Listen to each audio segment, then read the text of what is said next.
Hello guys, nakaano ka manggarigas sa ka private resort. Ayan. So, duro andang mangga sa babaw. So, nagkakarahulog lang. So, namurot ako. So, dito lang pagkano lang sayid. So, as you can see sa likod, so, may manaming gazebo.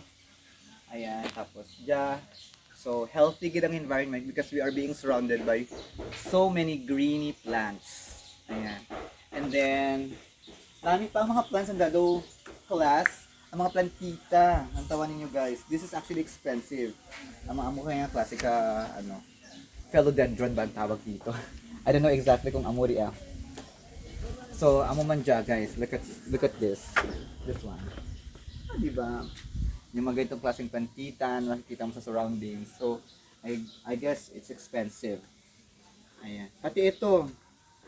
Ito din oh. I don't know kung anong tawag dito pero bongga yung kanyang flower. Ang pagbukad na namin. Ayan. Kag nalilibot kita. So itong triangular rest house, no.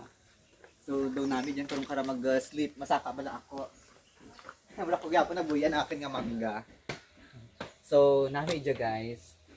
Dya kami ko siguro matulog. Kaya na dya ka na mag-accommodate kang I think 4 or more persons rigya para magturog. Kag namin dyan kanu karaang silid na. Let's take a look inside this room. Ayan, medyo dilim. Hindi kaya andang salo man. Dyan. Ayan guys. Oh. Go.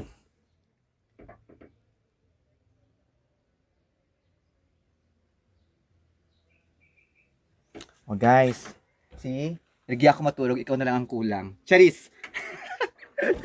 So nami ang place, nami ang rest house nga dyan, kubo-kubo nga dyan. So let's proceed sa may dugto nga part para makita niyo pa ang more of this place.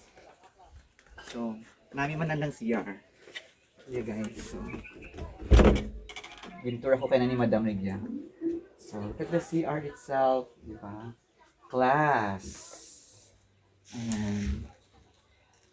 So, ang swerte naman natin, we are blessed that we have this kind of member na in-invite kita to witness the place, no? And then, may ligya pagid na part nga pwede niya turugan gid. So, basi ligya kami para maturog.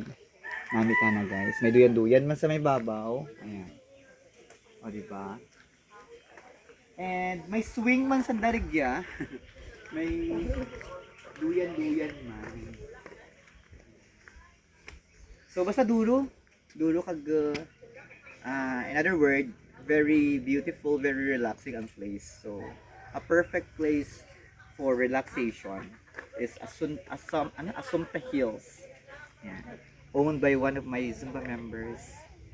Yun lang. Go!